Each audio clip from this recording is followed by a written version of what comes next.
गुरुमुखो, यह मानुष जन्म पिछले कई जन्मों के शुभ कर्मों का फल है। यह एक श्रेष्ठ प्राणी है।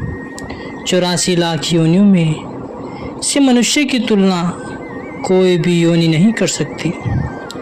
चर अचर अथवा छोटे बड़े जितने जीव जंतु हैं, सबसे श्रेष्ठतम यह मानव है।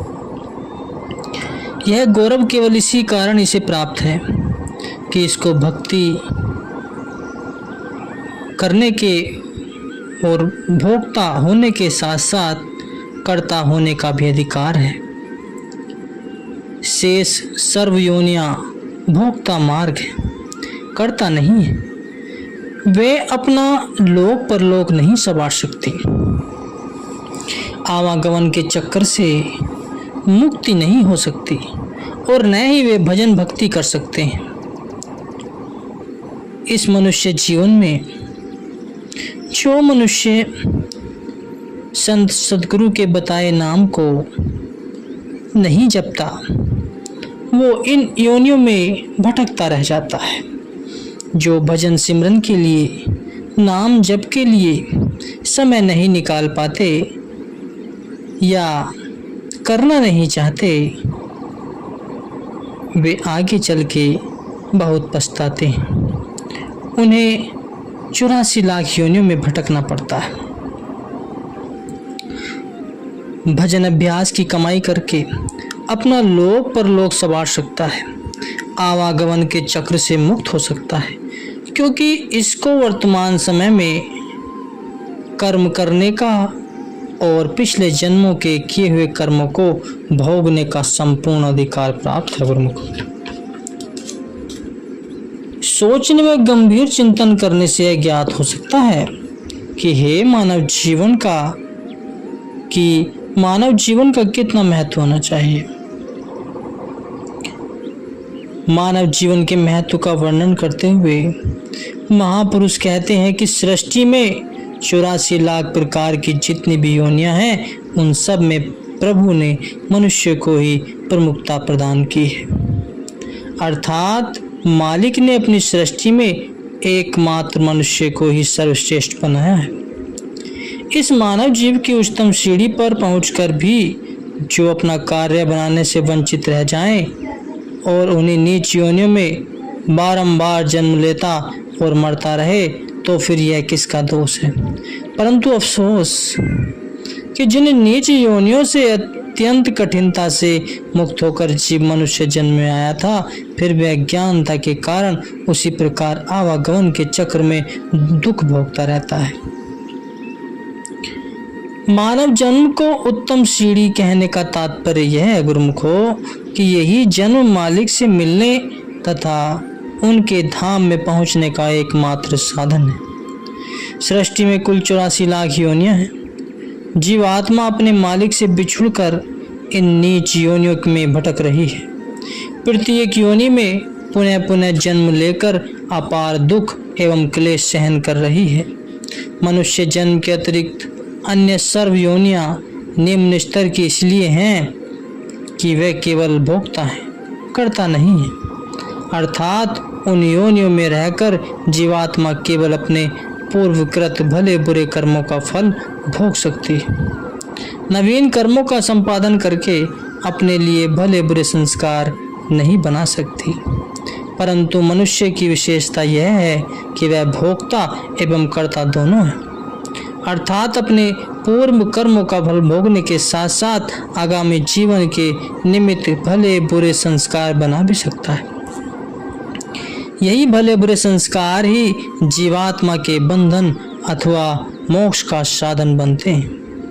इसी मानुष जन्म में जीव ऐसे उत्तम कर्म भी कर सकता है जिनके परिणाम स्वरूप समस्त शुभाशुभ संस्कारों एवं कर्मों के फंदे से मुक्त होकर मालिक से जा मिलता है और सर्वदा के लिए आवागमन के दुखद चक्र से मुक्ति प्राप्त कर लेता है। इसलिए महापुरुष इसकी महिमा को अकथनीय बतलाते हैं। श्री रामचरितमानस में लिखा है, बड़े भाग मानुष तन पावा, सुर दुर्लभ सब ग्रंथ ही गावा। साधन धाम मोक्ष कर द्वारा, पाई न जो की परलोक सवार। अर्थात जो परत्र दुख पाए, अर्थात संत तुलसीदास जी कथन करते हैं कि मनुष्य जन्म अति सौभाग्य और शुभ संस्कारों से प्राप्त होता है। इस तन को प्राप्त करने के लिए देवी देवता भी हर समय ललायित रहते हैं, क्योंकि यह मोक्ष प्राप्त करने के लिए साधन का धाम है। मनुष्य जैसी वह जितनी साधना इसमें करना चाहे कर सकता है, जहाँ जाना चाहे वहाँ पहुँच सकता है, और जिस पदवी की आकांक्षा को हो वह प्राप्त भी कर सकता है। यह मानव तन 84 लाख योनियों के बंधन से मुक्त होने के लिए खुला हुआ केवल एक दरवाजा है गुरुमुखों। जीवन एक लंबी यात्रा है, इसे पूर्ण करो। जब कोई व्यक्ति एक स्थान से दूसरे स्थान तक यात्रा करता है तो वह मार्ग में अपनी सुविधा के लिए विचार करके आवश्यक सामान अपने साथ लेता है, तब कहीं सुगमता से अपनी यात्रा पूर्ण कर अपने निश्चित स्थान पर पहुंचता है। परंतु इस जीवन यात्रा का पूरक तो प्रभु भक्ति अथवा मालिक की प्राप्ति करना है।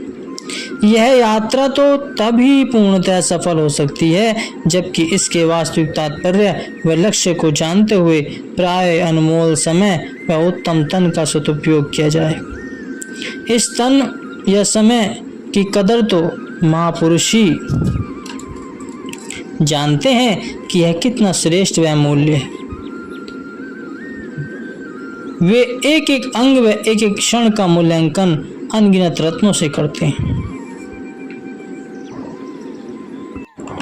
गुरुमुखो, मनुष्य का संसार में आने का लक्ष्य केवल अविनाशी प्रभु एवं शाश्वत सुख शांति को प्राप्त करना है, अन्य कोई प्रयोजन नहीं है। परंतु मानव कुछ और ही समझता है। प्रत्येक व्यक्ति अपने अपने दृष्टिकोण से विभिन्न कारण बतलाता है। लोभी की दृष्टि में मनुष्य शायद दौलत संचित करने, आविष्कारक की दृष्टि में शायद कई वस्तुओं का आविष्कार करने, और वैज्ञानिकों की दृष्टि में कोई न्यूतन अन्वेषण करने, और सम्राटों व बादशाहों की दृष्टि में अन्य राज्यों को परास्त करने, अपने राज्य को बढ़ाने, और विद्वानों की दृष्टि में मनुष्य विद्वता प्राप्त करने के लिए ही आया है। परंतु ऐसा समझना सर्वदा भूल है। यह सब तो नासवान है, क्षणभंगुर है। अंत तक कोई भी वस्तु साथ देने वाली नहीं है। यात्रा में मिले हुए यात्रियों के सदृश्य विलंग होने वाले हैं।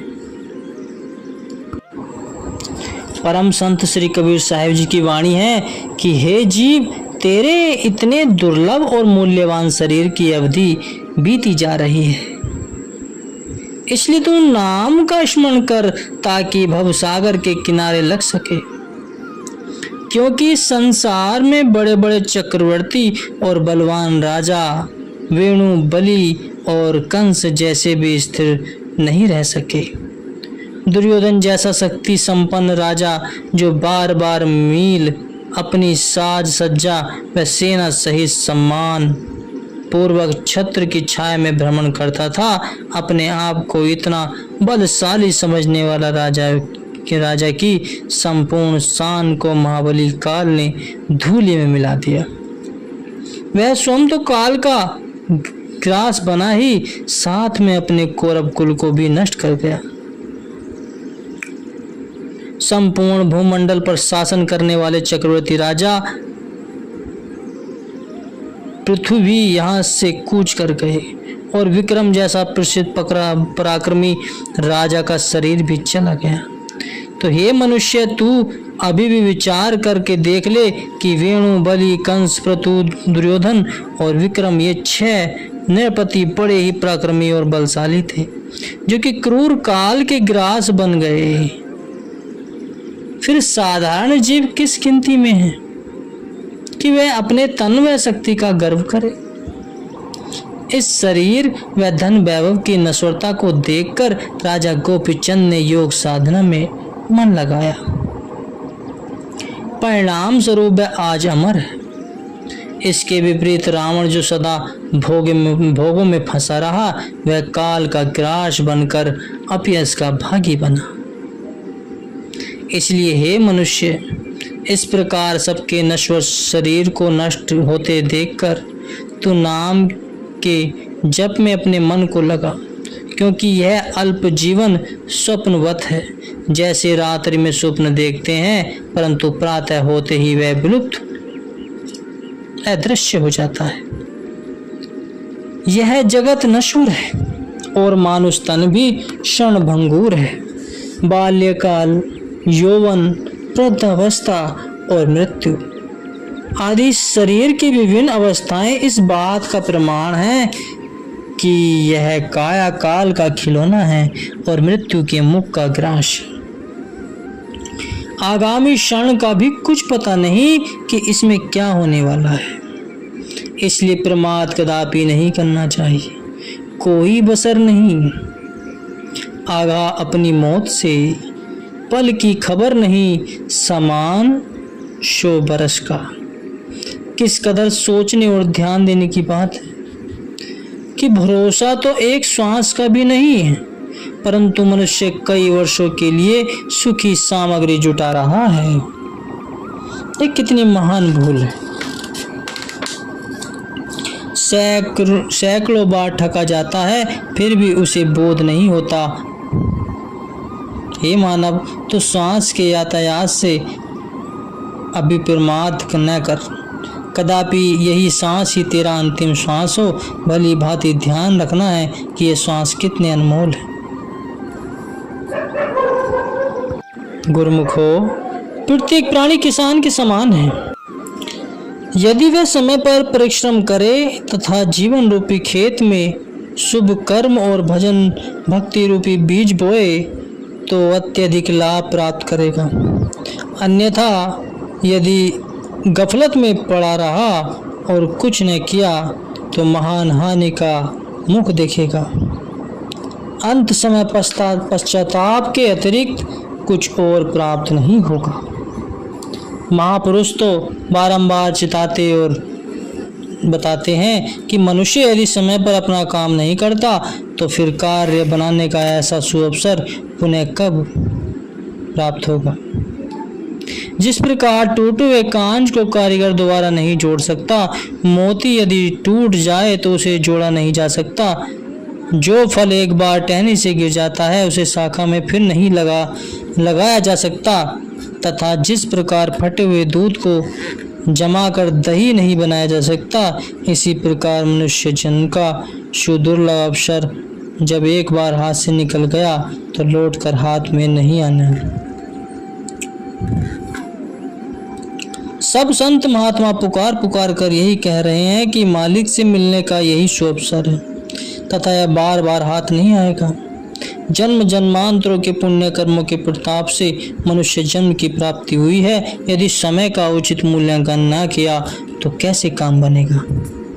मानव की अपनी अमूल्य निधि श्वास है। ऐसे अनमोल एवं दुर्लभ पदार्थ के बदले में ऐसी ही वस्तु प्राप्त करनी चाहिए जो उससे भी अधिक कीमती व बहुमूल्य हो। ऐसी सर्वोत्तम सर्वश्रेष्ठ व अमूल्य वस्तु मालिक की भक्ति ही है, परंतु अज्ञानी जीव तो इस अमूल्य निधि को क्षणिक रसोभोगों में लुटाता जा रहा है। परम संत श्री कबीर साहिब जी जीवों पर करुणा करते हुए कहते हैं कि जहाँ की पूंजी श्वास है, छिन आवे छिन जाए, ताको ऐसा चाहिए रहे नाम जो लाए। कहते हैं कि श्वास प्रतिक्षण आते जाते रहती हैं। नाम के बिना प्रतिदिन हजारों श्वास व्यर्थ जाती हैं। जिनकी निजी पूंजी व वास्तविक जायदाद ही नहीं है, फिर उन्हें तो प्रत्येक क्षण उसी में लीन रहना चाहिए अथवा मालिक की भक्ति में लगे रहना चाहिए। जीव तो माया की मदिरा का पान करके वे शुद्ध हो रहा है। इसे अपने लाभ हानि का कुछ ज्ञान नहीं है। किसी मनुष्य की कोई अमूल्य वस्तु अथवा कोई आभूषण खो जाए तो वह उसी की खोज में दिन रात कर देता है, परंतु यह जो लाखों करोड़ों की हानि हो रही है उसकी किंचित परवाह नहीं करता। संत महापुरुष जीव की इस दयनीय दशा से द्रवित होकर उसे चेतावनी देते हैं कि 24,000 खर्च बंदे दा आमदन मूल ना थ्यावे, जिस बंदे नू इतना घाटा ओ बंदा क्यों जीवे। जो श्वास भजन भक्ति के निमित्त व्यतीत होते हैं वह मानव मनुष्य की आय है। विपरीत इसके जो श्वास विषय सेवन तथा भोग विलास में व्यतीत होते हैं मानव श्वासों का अपव्यय है। अब विचार करना है कि जिस व्यक्ति के दिन रात के 8 पहर में 24,000 सांसों का अपव्यय होता रहे पर आय नाम मात्र में भी, तो इतना अधिक घाटा अथवा टोटा सहन करने वाला जीवित ही कैसे रह सकता है। धन संपत्ति की हानि को महापुरुष विशेष महत्व नहीं देते। धन का नुकसान उनकी दृष्टि में विशेष हानिकारक नहीं है, परंतु बहुमूल्य मानव जीवन के सांसों का जो अपव्यय हुआ है इसके लिए महापुरुषों को अति दुख एवं खेद होता है। क्या यह साधारण हानि है? गफलत में जीवन के क्षणों का जो अपव्यय होता है यह हानि तो अपमान से भी परे है। कोई व्यक्ति किसी अन्य व्यक्ति को एक वस्तु अमानत के रूप में दे तथा जब वह उसे वापस मांगे तब उसे वह वस्तु न मिले तो इसे अमानत का अपव्यय कहा जाता है और यह बहुत बड़ा नैतिक अपराध है। इसी प्रकार जो हमें अमूल्य सांस प्राप्त हुए हैं मालिक की दी हुई अमानत है, अस्तु इसे व्यर्थ गंवा देना नहीं। अमानत में बेईमानी अथवा अपव्यय करने का अपराध है जो सर्वदा अक्षम्य है। इसलिए सांसों को व्यर्थ नहीं गंवाना चाहिए। जितना समय मिले उसे भजन भक्ति में लगाना है और गुरु महाराज के दिए हुए नाम को सुमिरन करना है और इस 84 लाख योनियों से दूर हो जाना है और इनसे मुक्ति पा जाना है। ये तभी संभव होगा जो समय के संत सद्गुरु के दिए हुए वचनों पर अमल करेगा और उन पे चलेगा, तभी उनका जीवन सफल हो सकता है। तो सभी गुरुमुखों से यही अभिप्राय है कि विनती है कि समय मिलते अपनी इस मूल्यवान सांसों को न गंवाएं और समय मिलने पर भजन सुमरन जरूर करें जिससे हमें परमात्मा की प्राप्ति हो सके।